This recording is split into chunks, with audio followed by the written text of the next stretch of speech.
அன்பே சிவம் மனமே குரு என்றுணர்த்திய குருவே போற்றி.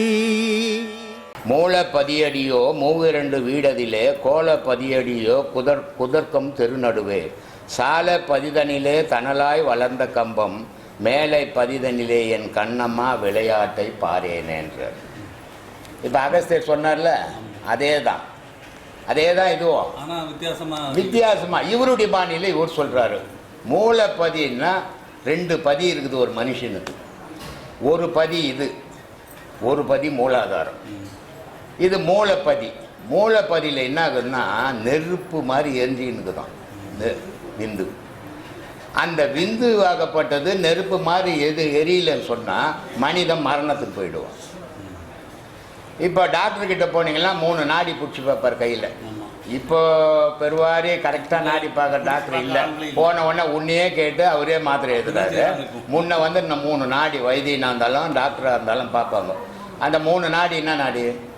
வாதம், பித்தம், சிரோஸ்தமம். வாதம்னா காற்று, பித்தம்னா நெருப்பு, சிரோஸ்தமன்னா நீர். இது 3ம் ஒரு லெவலில் இருக்குதா? ஒரு லெவலில் இருந்தால் இவனுக்கு ஒரு நோய் இல்லை.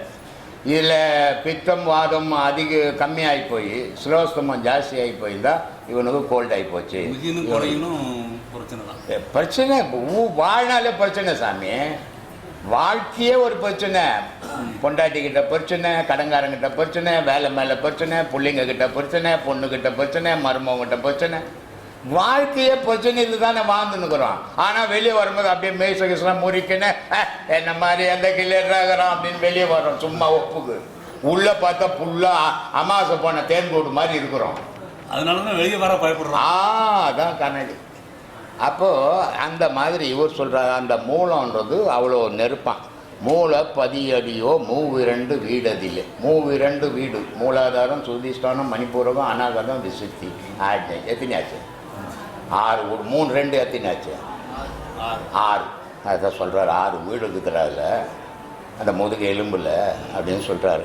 அதனால் சொல்கிறாரு, மூலப்பதியடியோ மூவிரண்டு வீடதிலே கோலப்பதியடியோ குதர்க்கம் திருநடுவு. குதர்க்கம் திருநடுவேன்னா அந்த 6 இது தன்னா 6வது வீடு வந்து குறுக்கும் நெடுக்கும் கது வழிடாதுதான். அதனால் சொல்கிறான், குதர்க்கம் தெருநடுவே சால பதிதனிலே தனலாய் வளர்ந்த கம்பம் மேலை பதிதனிலே என் கண்ணம்மா விளையாட்டை பாருங்க. கடவுளை எங்கடா பார்க்கணுன்னா இங்கே பார்க்கணும். கண்ணால் கடவுளை எவனாலையும் பார்க்க முடியாது. பார்த்தா கண்ணு போகும். ஏமாத்தின்னு ஒன்றா இருக்கலாம். ஆனால் பாண்டியனுக்கு அந்த நோவு வரும்போது இவர் அப்பர் வந்து அவங்ககிட்ட அந்த பாண்டியன்கிட்ட இருக்கிற சிவனையே சொல்லி நீ அதை கரெக்ட் பண்ணி எல்லாத்தையுங்கிற மாதிரி ஆர்டர் கொடுத்துருந்தாரு. அது உக்கான் சாமி. அவங்க இப்போ மனிதன் ஒரு வத்தி குச்சி வச்சோம்னா ஒரு விரல் நோட்டிய நிழலுக்கு ஒரு பக்கம் விழுது. 5 அடி மனுஷன் நடந்தால் நிழல் இல்லாத நடக்கலை இல்லை. 5.25 அடி வள்ளலார் நடந்தார்னா நிழல் கிடையாது. ஏன் விழல? நெருப்பா மாறிட்டார் அவரு. அப்பர் திருநாவுக்கரசரும் அப்படிதான், ஞான சம்பந்தரும் அப்படித்தான். வெறும் விபூதி. அவர் சொல்றாரு, இந்த விபூதியினுடைய சக்தி வேற எதுக்குமே இல்லைடான்றது. அதனால 10 பாடலே இருந்தார் விபூதி பதிகம்னு. அவங்களுக்கு தன்னை மீறிய ஒரு சக்தி அவங்க கையில் இருந்தது. ஆனால் அவங்களுக்கு இருந்தது நமக்கு இருக்குதுன்னு சொல்லக்கூடாது. அது ஏமாத்துற வேலையாயிடும் இல்லையா? அப்போது இந்த இறைவனை பார்க்கணுன்னா எங்கடா பார்க்கணுன்னா குருவ மத்தியில் பார்க்கணுன்றான். இப்படி பார்க்கலன்னா நீ என்ன ஆவேன்றாரு. எஞ்சான் உடம்படியோ 7 வயலடி பஞ்சாக்கர ஐவரும் பட்டணமும் தான் 2 அஞ்சாமல் பேசுகின்றாய் அக்னிக்குள் தான் பாய்ந்து நெஞ்சாரன் இல்லாமல் என் கண்ணம்மா நிலை கடந்து வாடுறேன்றார். இதை பிடிக்க முடியலம்மா, என்ன ரொம்ப கஷ்டப்படுறேன் நான். நீயாவது ஏதாவது ஒரு இறக்கப்பட்டு எனக்கு பிடிக்கிறதுக்கு வழி சொல்லுமா, இல்லைன்னா நான் வீணாக போயிடுவேனம்மா. நான் வீணாக போகிறதுக்கம்மா பிறந்தேன் அப்படின்ற. அப்போ உடனே அந்தம்மா சொல்கிறாங்க, அடப்பாவி இது ஒன்றும் கஷ்டம் இல்லைடா, நான் சொல்கிற மாதிரி நீ செய்தீன்னா உனக்கு துன்பம் கிடையாது. அதனால் சொல்கிறாரு, முத்து முகமடியோ முற்றந்தி வீதியிலே 10ஆம் இதழ்பரப்பி பஞ்சனையில் மேல் நிறுத்தி அத்தையே அடக்கு நிலை யாருமில்லா வேலையிலே குத்து விளக்கேற்றி என் கண்ணம்மா கோலமிட்டு பாரு என்ன.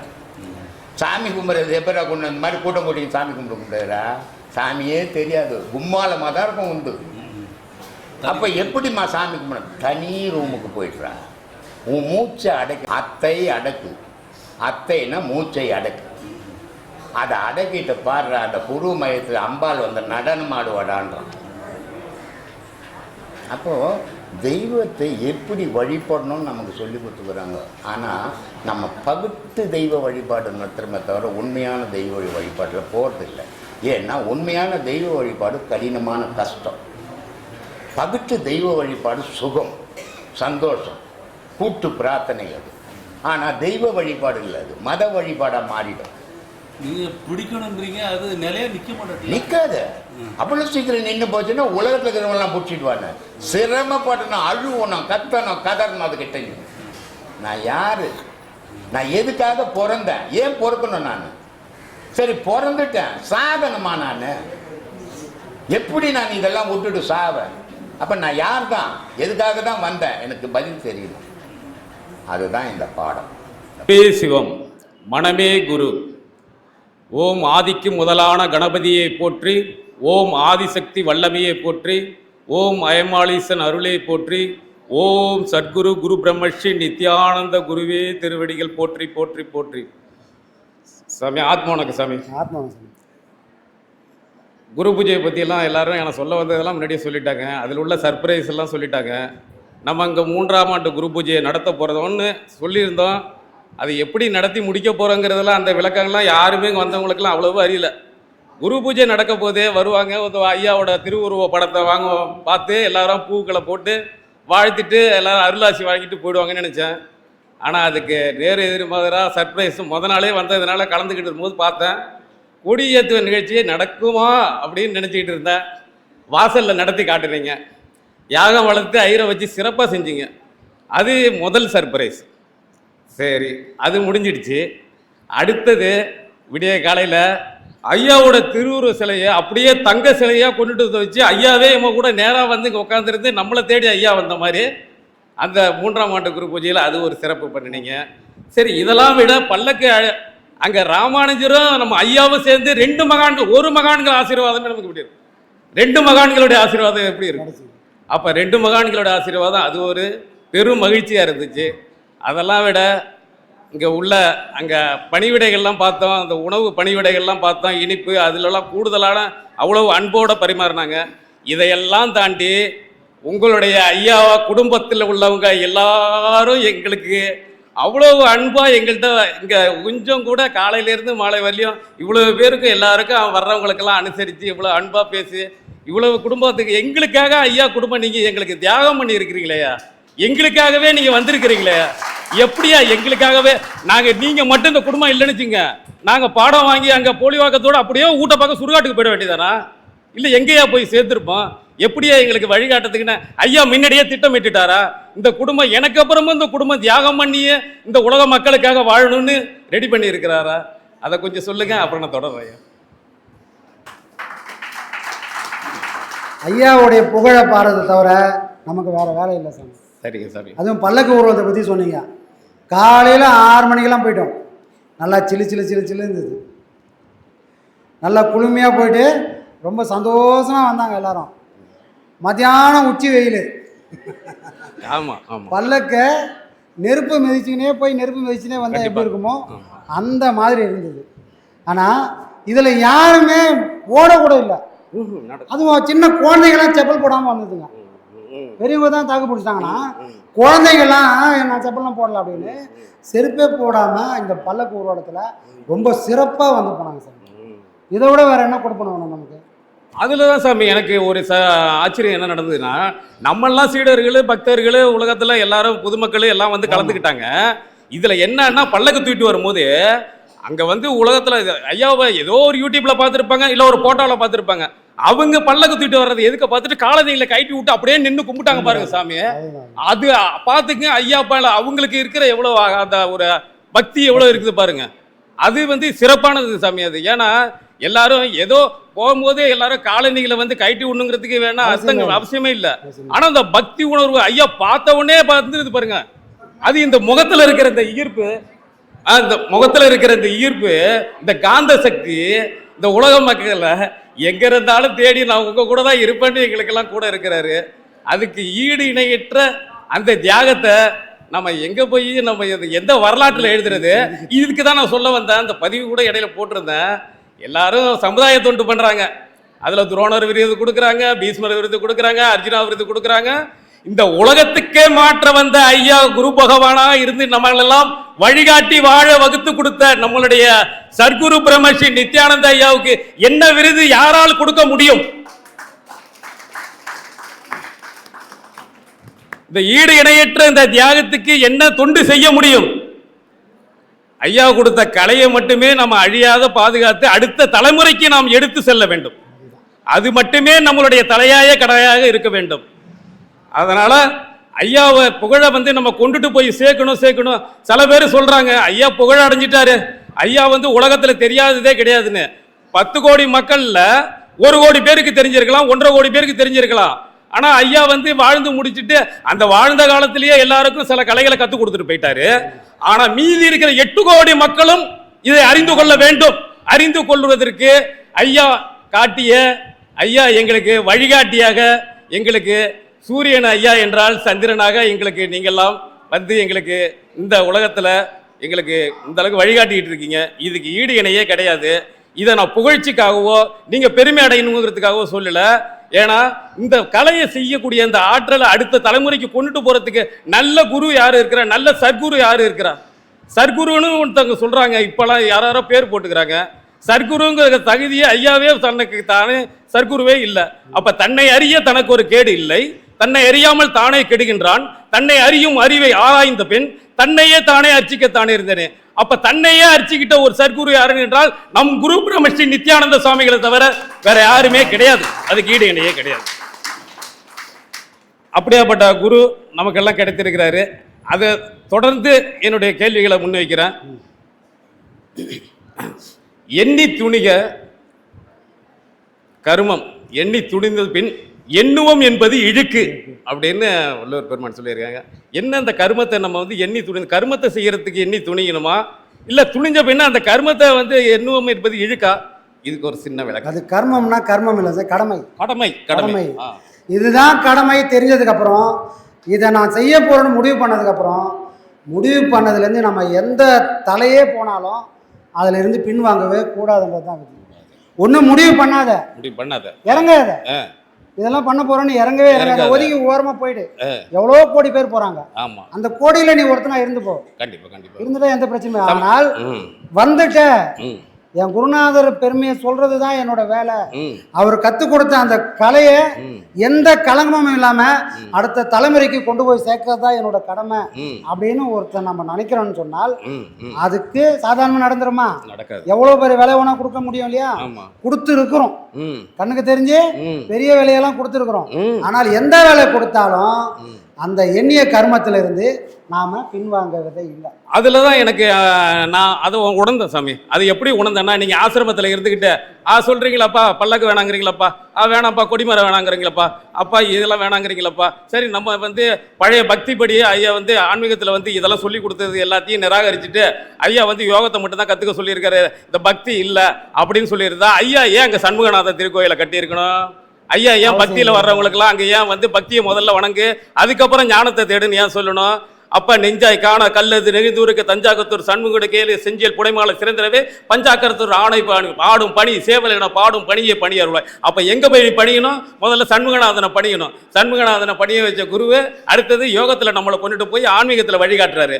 அப்படியாப்பட்ட குரு சொன்னதெல்லாம் நம்ம நீங்க சமரசமா போயிருந்து அதை மாறுபட்டு போயிருந்தீங்கன்னா இந்த உலகத்துல நாங்கெல்லாம் வழிகாட்டியா ஏற்றுக்கிட்டு உங்களை இருந்திருக்க முடியாது.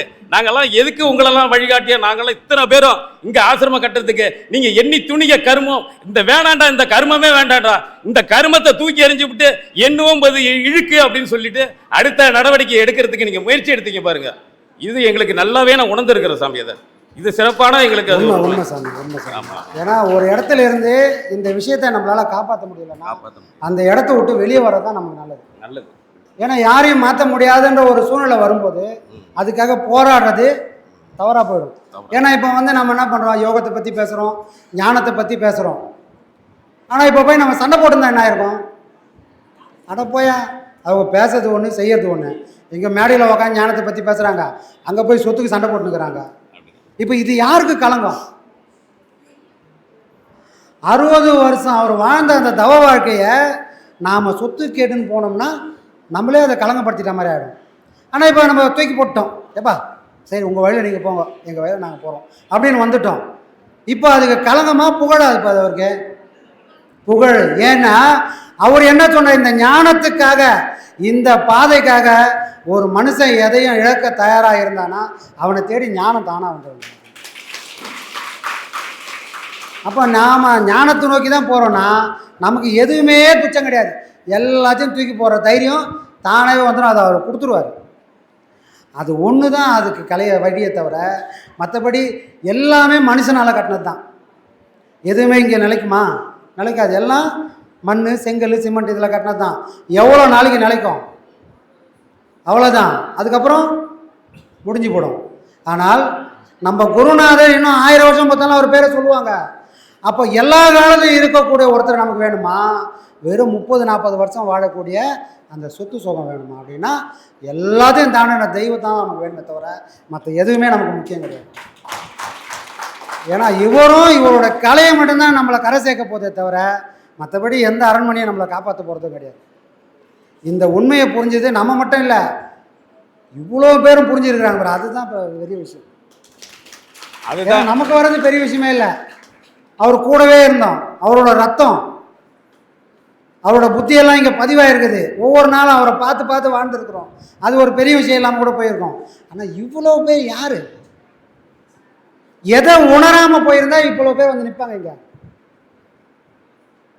இன்னைக்கு மண்டபம், நாளைக்கு ரோடில் இருந்தால் கூட இவ்வளோ பேர் வந்து நிற்பாங்க. அப்போ யார் இதெல்லாம் கட்டி போட்டு வைக்கிறதுனா நம்ம குருநாதர் என்ற அந்த சரம் தான் இன்றைக்கி எல்லாரையும் கட்டி போட்டு வச்சுருக்கு. அதுக்கு தான் அந்த கலையை எந்த விதமான கலக்கமும் இல்லாமல் அவர் நமக்கு எப்படி சொல்லி கொடுத்தாரோ அதே பக்குவத்தோடு இது எல்லாருக்கும் கொண்டு போய் சேர்க்கணும். அதுக்காக தான் நாம் தனியாகவே வந்திருக்கோம்.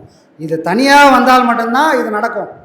இல்லைன்னா எல்லாரும் இருக்கிற இழுப்புக்கும் நம்ம போய் அது கலையாக இல்லாமல் வேறு எதுவோ ஆகி நிற்கும். அதனால தான் ஐயா வந்து அந்த திருமூலருடைய பாடல் எடுத்து சொன்னார். எட்டா புறவி அடி ஈராறு காலடியோ விட்டாலும் பாரமடி வீதியிலே தான் மறித்து கட்டா கயிறெடுத்து கால்நாளும் சேர்த்திருக்கி அட்டாள தேசமெல்லாம் ஆண்டிருந்தால் ஆகாதோ. அப்ப இந்த காற்று இந்த பாடம் ரொம்ப கஷ்டம் அப்படின்னு விட்டுறாத. அது கட்டா கயிறு எடுத்து எந்த கயிறை எதை கட்டுறது? ஒண்ணு கயிறுங்கிறது அது உருவம் இருக்கணும். இந்த உருவம் இல்லாத இந்த மனசை கொண்டு இந்த கயிறை கொண்டு எப்படி கட்டுறது? இதை கட்டினா மட்டும்தான் உனக்கு வந்து இங்க உள்ள உனக்கு வாழ்க்கையில இங்க வந்து சுகமா வாழ முடியும். இல்லைன்னு சொன்னா நீ வந்து எவனுக்கு தான் இறையாகணுங்கிறதா அதுல உள்ள பாடல் எடுத்து விடுறாரு. அப்ப சொல்லிட்டு அவரே ஐயா சொல்றாரு, அப்ப அந்த பாடல் இதை கடமையா செஞ்சீங்கன்னா முத்து முகமடியோ முச்சந்தி வீதியிலே 10ஆம் இதழ் பரப்பி பஞ்சினையில் மேல் நிறுத்தி அத்தை அடக்கு நிலை யாரும் இல்லா வேளையிலே குத்து விளக்கேற்றி என் கண்ணம்மா கோலமிட்டு பாருங்கிறாரு. அப்ப எங்க கோலமிட்டு எங்க அத்தையை அடக்கி எந்த நிலையில நம்ம வந்து பார்க்க சொல்லி இருக்கிறாருங்கிறத இந்த பாடத்தை கண்டிப்பா உணர முடியுது. தெளிவா புரியுது சாமி. இத்தனையும் சொல்லிட்டு இந்த சாமி ஒருத்தர் சொன்னாரு பெண்டாட்டி பெருவிலங்குன்னு. ஆரம்பத்துல இந்த பாடத்துல வராதுக்கு முன்னாடி கொரோனா பீரியடு. அப்ப நான்லாம் வந்து ஐயாவோட வீடியோ பார்த்துட்டு இருந்தேன். வீடியோ பார்த்துட்டு இருக்கும்போது வந்து உபதேசம் வாங்கிட்டேன். போட்டோவை வச்சு வீட்டில் வணங்குறேன். வெளிப்படையாவே சொல்றேன், என் மனைவி சொன்னா, என்ன அந்த பிச்சைக்காரன் போட்டாலாம் எடுத்துட்டு வந்து வீட்டில் வச்சுட்டு இருக்கிறீங்களா, தூக்கி வெளியில போடுங்க, நல்லா தானே இருந்தீங்க, என்னத்துக்கு ஏதோ பைத்தியம் பிடிச்சி போச்சா அப்படின்னு கேட்டுட்டு இருந்தவ அவளு தானாவே மெல்ல மெல்ல நான் அந்த பாடத்தை பண்ண வளைந்து கொடுத்து இங்க காலடியில ஐயா காலடியில வந்து அஞ்ஞானத்துல இருந்தாலும் நானும் உனக்கு அருள் புரிவேன் ஐயா காலடியில வந்து அங்க வந்து சரணாகதி வந்து தேடி வந்து அன்னைக்கு சாமி நீங்க தான் வந்தீங்க, நீங்க தான் தட்டு அந்த பழம்லாம் எடுத்துட்டு வந்தப்ப அவங்க கையெல்லாம் காலடியில ஐயா காலடியில விழுந்து வணங்கி இன்னைக்கு நான் ஆசிரம கிளம்புனா எனக்கு முன்னாடி பேக் எடுத்து வைக்கிறது, எனக்கு முன்னாடி துணிமடியை எடுத்து வைக்கிறது, எல்லாத்தையும் எடுத்து ஆசிரமம் போயிட்டு வாங்க அப்படின்னு சொல்றது. அப்ப ஐயா நம்பி வந்தவங்களையும் காப்பாத்துறாரு, நம்பாதவங்களுக்கும் அருள் புரிகிறாரு. அப்ப இந்த அஞ்ஞானத்தில் உள்ளவங்களுக்கும் ஐயா அருள் புரிகிறாரு, விஞ்ஞானம் அடைகிறதுக்கும் ஐயா வழிகாட்டுறாருன்னு சொல்லி ஆத்மா வணக்கம் சொல்லி விடைபெறுகிறேன் சாமி. நன்றி ஆத்மா.